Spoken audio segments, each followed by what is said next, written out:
हाय दोस्तों, welcome to my channel. तो आज हम एक इम्पॉर्टेंट टॉपिक के बारे में बात करेंगे जिसका नाम है डाइवर्जेंस। डाइवर्जेंस, ठीक है। डाइवर्जेंस का जो मैथमेटिकल एक्सप्रेशन होता है, अगर उसको उसकी हम बात करें तो वो जैसे हमने लास्ट लेक्चर में पढ़ा था, ये क्या होता है, डेल होता है। इसको बोलते हैं डेल ऑपरेटर। और हमारे पास कोई एक वेक्टर क्वांटिटी है, सपोज ए। तो अगर मुझे डाइवर्जेंस ऑफ ए लिखना है तो उसका एक्सप्रेशन जो होगा वो कुछ ऐसा होगा, डेल डॉट ए। ये इसका एक्सप्रेशन है, ठीक है। अब देखिए, ये आपको दिख रहा है, ये क्या है, एक डॉट प्रोडक्ट है, यानी स्केलर प्रोडक्ट है। तो इससे मुझे क्या मिलेगा, एक नंबर मिलेगा। नंबर यानी स्केलर क्वांटिटी मिलेगी, स्केलर क्वांटिटी, ठीक है। यानी divergence of any vector is a scalar. Divergence of any vector is a scalar. तो डाइवर्जेंस का बेसिक मीनिंग क्या होता है, देखिए अगर हम इसकी बात करें कि डाइवर्जेंस का जो बेसिक मीनिंग है वो क्या है।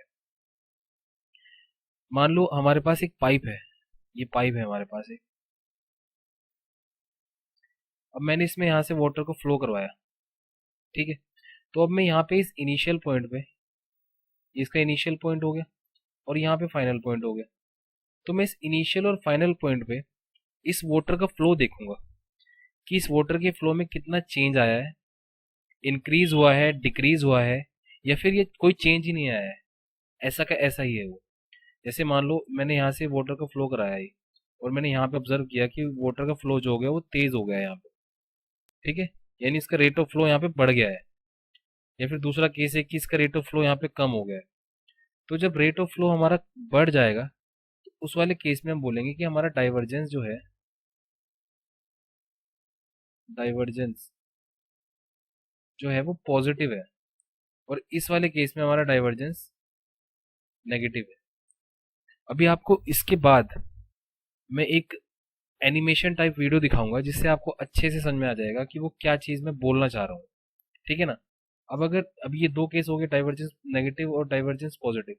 अगर मैंने यहाँ पे मान लो इस फ्लो रेट से मैंने यहाँ से लिक्विड भेजा और मुझे इसी फ्लो रेट पे फाइनल पॉइंट पे लिक्विड मिला, तो हमारा इस वाले केस में जो डाइवर्जेंस होगा वो जीरो के इक्वल होगा। मतलब ना उसके फ्लो रेट में कोई इंक्रीज हुआ है, ना उसके फ्लो रेट में कोई डिक्रीज हुआ है। तो ना इंक्रीज है ना डिक्रीज है, ठीक है ना। तो हम इसके लिए ना एक एनिमेशन टाइप वीडियो देख लेते हैं जिससे हमें अच्छे से समझ में आ जाएगा कि ये चीज़ है क्या जिसके बारे में बात कर रहा हूँ, ठीक है। अब देखते हैं। पहला केस हम देखेंगे कि जब डाइवर्जेंस मेरा जीरो है, डाइवर्जेंस मेरा जीरो है, तो वो ये वाला केस होगा। देखिए फर्स्ट केस जो होगा वो है डाइवर्जेंस जब जीरो है। तो मैं आपके सामने दिखा देता हूँ आपको वीडियो ये। अब इसमें देखो, आपके पास एक पाइप है जिसमें मैंने लिक्विड का फ्लो करवाया, फ्रॉम लेफ्ट टू राइट मैंने इसमें लिक्विड का फ्लो कराया। अब आप देख सकते हैं इन एरोज की जो लेंथ है वो उस फ्लो का मैग्नीट्यूड दिखा रही है। और इनिशियल और फाइनल पॉइंट पे ये मैग्नीट्यूड सेम है। तो यानी इस केस में इनिशियल और फाइनल पॉइंट पे फ्लो रेट सेम है। तो मैंने भी बताया कि ऐसा अगर होगा तो क्या होगा, फिर डाइवर्जेंस मेरा क्या होगा, डाइवर्जेंस जीरो होगा मेरा, ठीक है ना। मेरा डाइवर्जेंस जीरो होगा इस केस में। अगर मैं इससे अगले केस की बात करूं, जैसे अगर मैं इससे अगले केस की बात करूं, जब मेरा डाइवर्जेंस का जो केस है वो पॉजिटिव वाला केस है। सपोज मैं इस केस की बात करूं, मैं अगर अब मैं डाइवर्जेंस पॉजिटिव वाले की बात करता हूं अगर, तो मेरे पास क्या होगा कि मैं एक पाइप ले रहा हूँ इस केस में, जब मेरा डाइवर्जेंस पॉजिटिव वाला केस में ले रहा हूँ, और उसमें मैंने एक साइड से वाटर का फ्लो ऐड कर दिया है, एक्स्ट्रा फ्लो ऐड कर दिया है। अब आप देखेंगे कि इनिशियली जो फ्लो था वो बढ़ते बढ़ते फाइनली ज़्यादा हो गया है। अब इस एरो का मैग्नीट्यूड बढ़ गया है, तो यानी फ्लो का मैग्नीट्यूड बढ़ गया है एंड तक जाते जाते, ठीक है ना। तो यहाँ पे flow is more at the final point as compare to the initial point. अब जब ऐसा होगा तो मैंने भी बताया, तो डाइवर्जेंस क्या होगा, उस वाले केस में डाइवर्जेंस पॉजिटिव होगा, ठीक है। अब एक लास्ट केस देखते हैं जब हमारा डाइवर्जेंस नेगेटिव रहता है। जब हमारा डाइवर्जेंस, अब ये वाला केस देखते हैं हम, इसमें हमारा डाइवर्जेंस जो होगा वो नेगेटिव होगा। इसमें हम एक पाइप कंसिडर कर रहे हैं दोबारा। इस बार हमारे पाइप में बीच में कोई एक लीकेज हो गई है। तो आपने ये ऑब्जर्व किया होगा, जब पाइप में लीकेज हो जाती है तो खुद पे खुद उसका फ्लो फाइनली डिक्रीज हो जाता है, कम आने लगता है उसमें पानी। अब यही यहाँ पे हो रहा है, देखो इनिशियली तो उसका फ्लो ज्यादा था, लेकिन एंड में आते आते उसका फ्लो का मैग्नीट्यूड कम हो गया है। तो ये कौन सा केस हुआ है कि जब फाइनल में जो हमारा मैग्नीट्यूड मिल रहा है फ्लो रेट का वो कम है as compare to initial point. Initial point पे ज्यादा था, तो यानी इस केस में हमारा डाइवर्जेंस क्या हो जाएगा, इस केस में हमारा डाइवर्जेंस नेगेटिव हो जाएगा। ओके, आई होप आपको ये एनिमेशन से अच्छा लगा होगा समझ के। अभी हम वापस अपनी मैथमेटिकल एक्सप्रेशंस पे आते हैं। ठीक है, मैथमेटिकल एक्सप्रेशंस पे आते हैं। अब देखिए आपको ये बात समझ में आ गई होगी ये एनिमेशन देखकर कि मैं क्या बोलना चाह रहा था। कि जैसे अब आपको इसका फिजिकल मीनिंग तो समझ में आ गया है कि डाइवर्जेंस पॉजिटिव हो सकता है, नेगेटिव हो सकता है और जीरो हो सकता है। डाइवर्जेंस पॉजिटिव हो सकता है, नेगेटिव हो सकता है और जीरो हो सकता है। ये तीन ही केसेस हो सकते हैं इसमें, ठीक है ना। मतलब अगर फ्लो रेट इंक्रीज होगा तो मेरा डाइवर्जेंस पॉजिटिव होगा, फ्लो रेट अगर डिक्रीज होगा तो मेरा डाइवर्जेंस नेगेटिव होगा, अगर फ्लो रेट कांस्टेंट रहेगा तो मेरा डाइवर्जेंस जीरो हो जाएगा। ठीक है, इतनी बात समझ में आ गई है, बहुत बढ़िया। अब देखिए हम इस पे एक आधा कोई एक्सप्रेशन इसका निकाल के देख लेते हैं। सपोज अब देखो ये पॉजिटिव और नेगेटिव वाले केसेस तो ऐसे हैं कि हमारे पास इसमें डाइवर्जेंस की कोई वैल्यू आ रही है। सपोज डेल डॉट ए में निकाल रहा हूँ, वो पॉजिटिव आया या फिर नेगेटिव आया, तो इसमें there is some value, there is some value. लेकिन इस वाले केस में जब डेल डॉट ए मेरा जीरो हो जाए तो इस केस में क्या होगा, इस केस में ये क्या होगा, मतलब हमारा कोई चेंज नहीं हुआ फ्लो रेट में। तो ऐसा केस जब भी आएगा और जब भी मैं किसी इस वेक्टर की बात कर रहा हूँ और डेल डॉट ए जीरो आ जाए तो इस वेक्टर को बोलेंगे solenoidal vector. Solenoidal vector. Suppose अब एग्जाम में आपके पास कोई एक वेक्टर दे दिया, ठीक है, कोई भी एक वेक्टर दे दिया, मान लो तुम्हें दे दिया वी वेक्टर दे दिया, और क्वेश्चन बोला है कि prove that V vector is a solenoidal vector. V vector is a solenoidal vector. तो हमें क्या करना है, सिंपल, हमें सिर्फ इसका डेल डॉट वी करके देखना है। अगर ये जीरो आ रहा है तो ये सोलेनोइडल है, अगर ये जीरो नहीं आ रहा है तो ये सोलेनोइडल नहीं है। ठीक है ना, ये दो ही तो केसेस हो सकते हैं। दूसरे केस में पॉजिटिव या नेगेटिव वैल्यू आ सकती है, लेकिन सोलेनोइडल प्रूव करने के लिए हमारे पास दो ही केसेस होंगे, या तो जीरो होगा या जीरो नहीं होगा।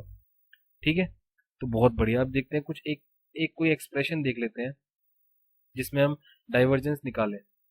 ठीक है, डाइवर्जेंस हम उसका निकालें, कोई एक एक्सप्रेशन ऐसा देख लेते हैं।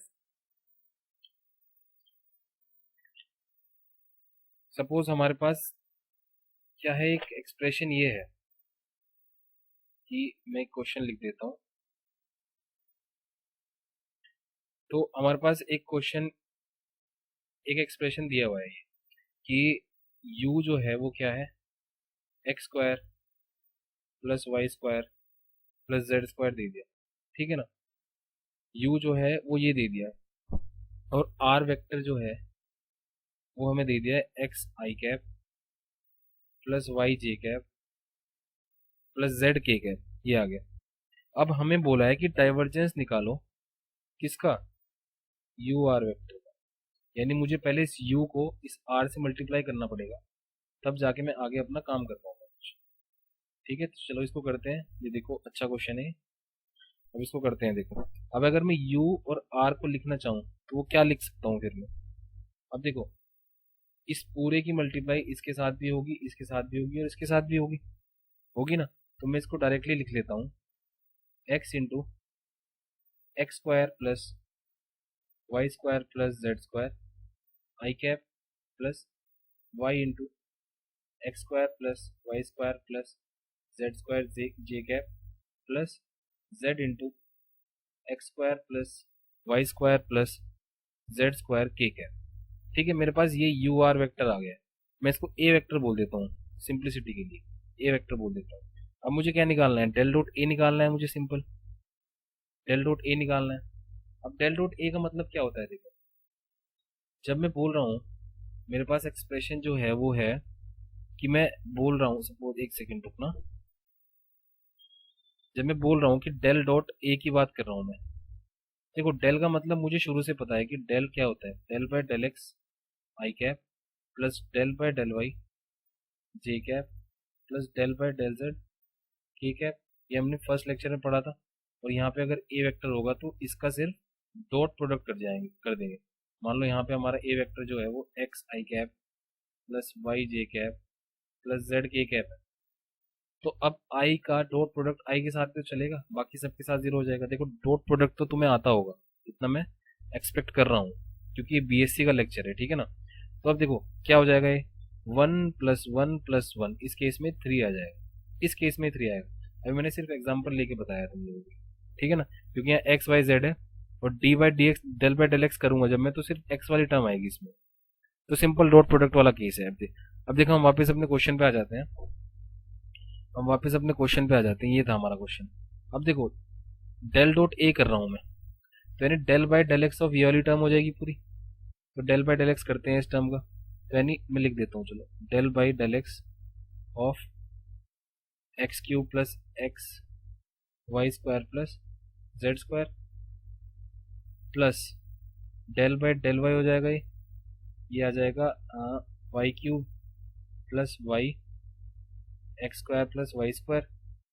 और थर्ड टर्म आ जाएगी, वो हो जाएगी del by del z of z cube plus Z into x square plus Y square. ठीक है ना, बहुत बढ़िया। अब ये आ गया हमारे पास।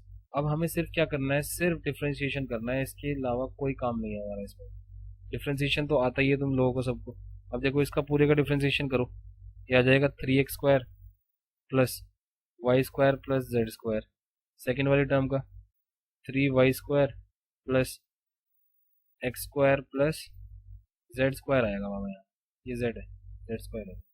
ठीक है, अब लास्ट टर्म का करो, 3z square plus x square plus Y square. ठीक है, ये आ गया। अब फाइनली जो आंसर आ जाएगा, देखो 3x स्क्वायर, फाइनली जो आंसर आ जाएगा वो क्या आ जाएगा। अब देखो 3x स्क्वायर, ये एक्स स्क्वायर एक ये है, एक ये है, तो टोटल 5 हो जाएंगे। तो 5 की टर्म हो जाएगी सारी की सारी, 5 की टर्म हो जाएगी। तो मैं 5 यहाँ से बाहर कॉमन लेके x square plus Y square plus Z square लिख दूंगा। और x square plus Y square plus Z square की वैल्यू में दी हुई है, वो क्या है, u। तो मैं इसको लिख दूंगा 5u। ठीक है, तो ये एक एग्जाम्पल भी हमने ले लिया है डाइवर्जेंस पे। होपफुली आप लोगों को समझ आया होगा और आपको अच्छा लगा होगा ये। इसका फिजिकल मीनिंग क्या था, हमने मैथमेटिकल एक्सप्रेशन भी देख लिया है, एक एग्जाम्पल भी कर लिया है। आपको कोई इशू हो, कोई डाउट हो, तो आप कमेंट सेक्शन में पूछ सकते हैं। बाकी थैंक यू सो मच, धन्यवाद यहाँ तक वीडियो देखने के लिए, और अपना ख्याल रखिए।